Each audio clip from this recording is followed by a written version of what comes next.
بسم آب وولد ومنفس قدوس أهدو أملاك اتمرير سدت نيادينا قدست دينجل ماريام قال أي كفال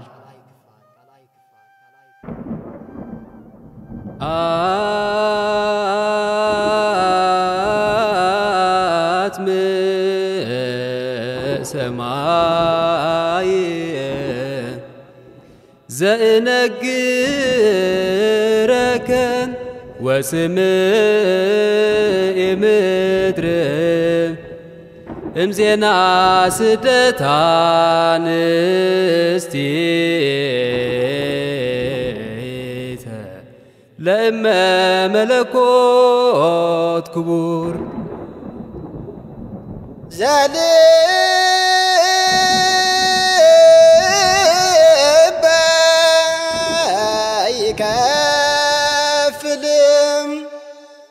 وهدنا يا كلاكلم صبايتنا هاجرهم هماماتها لدنجل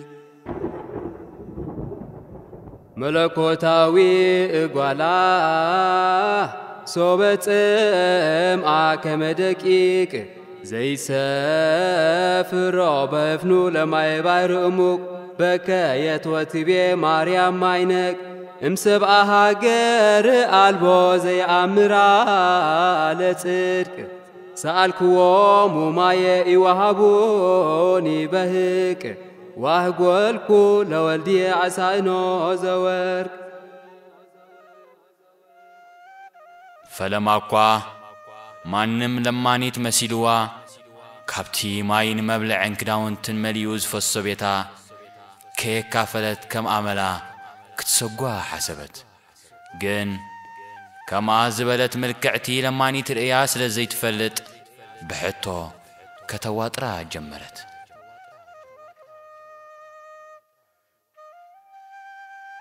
كابيز مسخيخي بلسني أنا خا بمزرعة بدا حليفة مسخو سدتني إيه ما يندوق داتلك هابني إلى بتحت النحت كوا وناني تزجزا أزيا هبتا من بعد تسأجان وكانت نبرت صبوق زي ركبا زي وتقلاج أكان بمبارا كم قالتي إلزابيل كتبلا تدفر نبرت مو نلبي بالسبر قالات نسخي أزي خمل كعنيان قرمتني خي ودخون حدا خاب نقستات يمثل انت خونا تري اللبن كينان طباين تزيه الوكس كابيت زمد كوت إخياي مستسلتكن كما خزبلت صبقتن اشتمر عداء كاو أفدق وشات أقوي موزت إنا بلت وقستني كم زيلا عو كتبلن كلا كلم من زي كفتو نقرا عبتا قويقوا سميعهم نتابعت تأقات أمار كدقفوا وزو ببقى فون سب كوينو قبلو زي كباز أرفتات زبدوني شعو يوسف حريقو أنت حفتي لما ننتلكا تهبو تزي بالكادما نابزل لو يبصح كايلكا تفانو وانبر كم زين البز سبر زرباس انتاي كقبر الكيو بلا بدحري أخوينا نزخلو اختكا تسلت أنحت كاب أمي بيتا أزياد شكنت كوتيبات تبحالا قلقاليتا إذا حلاوت قال زمسل قواساس نمي بيتي كم تخبلا إلى نفقر هودي بدفرت كاب حقفي منزعة لعلو قمتا حف بمبالنا مريت صحابي لدربيتو أتهتسان ودكلت عامت جينا مزراب زيك قلب منبارو أمريرو بخيه دنقل ولاديتو نتزخنا مأمان سلز سعانت لبا مقبار أبيوا واي ودي نابلت الكست نزم مستنكر قفعير إيون سميعن زي دنقتن زي نبعن بحقي لبو كم امن دونغولاز درقه كخونا اللو دنقل مريم ونقا فليطا كتل عليلا دنن مسبلت يوسف قدفيو تأمراتو يغلط بلا يوسف عزيز بلا كوتيبا نتمنم زي فلت هتصان كابل علي كتسندوو كلا ዝሞተ መሲልዎ ስለ ዝነበረ እዩ እሞ ድንግል ማርያም ነዚ ሰሚዓ ዓብይ ለቕሶ አልቀሰት።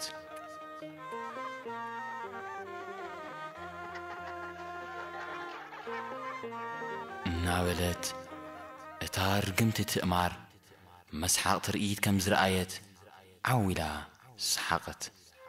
ድንግል ማርያም ድማ መሬት ተኸፊታ ከምቲ ንዳታንን አቤሮንን ዝወሓጠቶም ተውሓጥ ኪላ ዘረብኣ ከይወድአት ከላ መሬት ተኸፊታ ንትእማር ወሓጠታ። ኮቲባን ካልኦት ዝተረፉ አዝማዳን ድማ ናብ ኣህባይ ተቐይሮም ብገዛ ኣኽላባቶም እናተሰጉ ወፁ። ብድሕሪዚ ናብቲ ውሽጢ ቤት እንተኣተዉ 300 ዘይቲ ዝመልአ ኣግኑ 300 መዓር ዝመልአ ቆፎ በብዓይነቱ ካብ ቆፍኡ መሊኡ ዝፈስስ ኣእካልን ዘይተተንከፈ ሙሉእ ንብረትን ጸንሖም። ነዚ ርእዮም እውን ተገረሙ። አቤት ድንግል ማርያም ነዚ ርእያ ካበልቀሰትሲ ነቶም ከም ትእማር ከለና የብልናን ንብል ሰብ ጸጋ ርእያ ክንደይ ኮን ዘይተልቅስ። ድሕሪ 7 ወርሒ ካብ ገዛ እንዳትእማር ወፂና መልአክ እግዚአብሔርና በርሓና መንገድና ቀጸልና።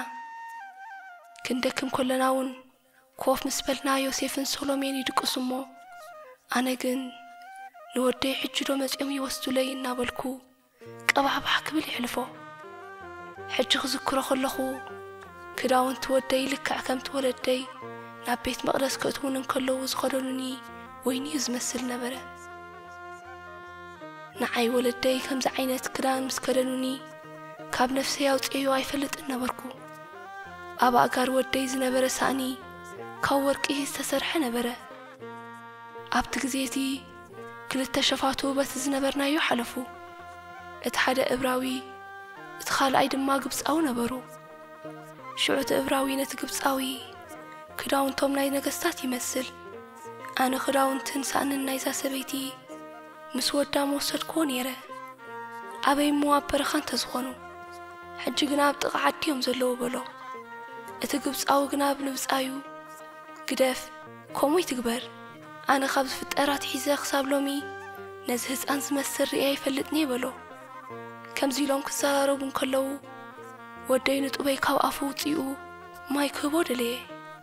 ኣነ ድማ ማይ ኣብ ከባቢየ ይደለኹ፣ ምንም ግን ኣይረኸብኩን። ተንሲኤ ድማ ሒዘዮ ናብታ ጥቓና ዝነበረት ዓዲ ኸድኩ። ማይ ክህባኒ ነተን ኣንስቲ ተዓዲ ለመንክወን። እንተኾነ ግና ትህበኒ ኣይተረኽበትን። ህዝቢ እቲ ሃገር ርህራሄ ዝበሃል ኣይነበሮምን። ሽዑቶም ሸፋቱ ናብታ ጥቓና ዝነበረት ዓዲ ክኸይድ ምስ ረኣዩኒ ብድሕረይ መጺኦም ዮሴፍን ሰሎሜን ደቂሶም ከለዉ ናይ ወደይ ሳእኒ ወሰድዎ። ማይ ዝህበኒ ስኢነ ምስ ተመለስኩ ንዮሴፍን ሰሎሜን ኣተንሳእክዎም። ካብዚ ዓዲ ንኺድ፣ እዞም ህዝቢ ርህራሄ ዝበሃል የብሎምን። ማይ ለሚነን ዘይረክብ ዶ ሳእኒ ወደይ ኣጥፋእኩ ኢለ ብዙሕ በኸኹ። ፍቕሪ ወደይ ንብክያተይ ርእዩ ብኢዱ ገይሩ ንብዓተይ ደረዘለይ። መሊሱ ድማ ብንእሽተይ ኣእዳዉ ገይሩ ናብ ምድሪ ምስ ተንከፈ ከም መዓር ዝጥዕም ምረት ዘይብሉ ከም ጸባ ንጹህ ዝኾነ ጻዕዳ ማይ ኣፈልፈለ። ብዘይካ ንህዝቢ ናይዚ ሃገር ንኻልኦት ስደተኛታት ካብ ዝማይ ዝሰትዩ ንፈውስን ጥዕናን ይኹኖም። ንህዝቢ ናይዚ ሃገር ግና ኣብ ኣፎም መሪር ይኹን፣ ካብኣቶም ወላ ሓደ እኳ ድሕነት ኣይርከብ ኢሉ ነዚ ማይ ባረኹን ረገሞን። ነፂሮ ህፃን ለእሙ ገኣራ ሰጠቀ ኮኮሃ ወአንቃ ማይ እምታይት እግራ ወእሙእቱ ማይ ለጽምአት ተስተይ አምራ ከመ ኢስቲዋ ሰብአ ሃገር ለይእቲ ማይ አምረራ ወለርሁቃን ፈውሰ ወጥም ተገብራ። ብድሕሪዚ ንእሽተይ ምስ በልዕና ንፍቕሪ ወደይ ሓቆፍክዎ ክንከይድውን ተንሳእና። ሽዑ ኣብያተ ጣዖታት ዓነዉ። ካብኣቶም ሓደ እኳ ዝተረፈ ይነበረን። ጣዖታቶም ተጓማምዑ። ኣማልኽቶም ልክዕ ከምኣቶም እናተሰባበሩ ሓደ ኣብ ልዕሊ ካልእ ወደቑ።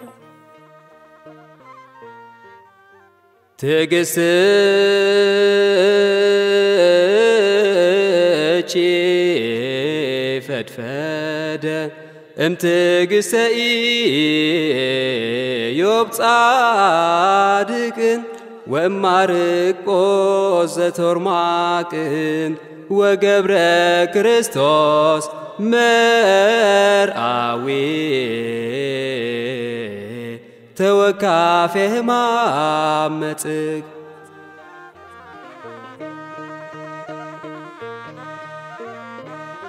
ራብዓይ ክፋል ተፈጸመ። ስብሃት ለእግዚአብሔር ወለወላዲቱ ድንግል ወለመስቀሉ ክቡር አሜን።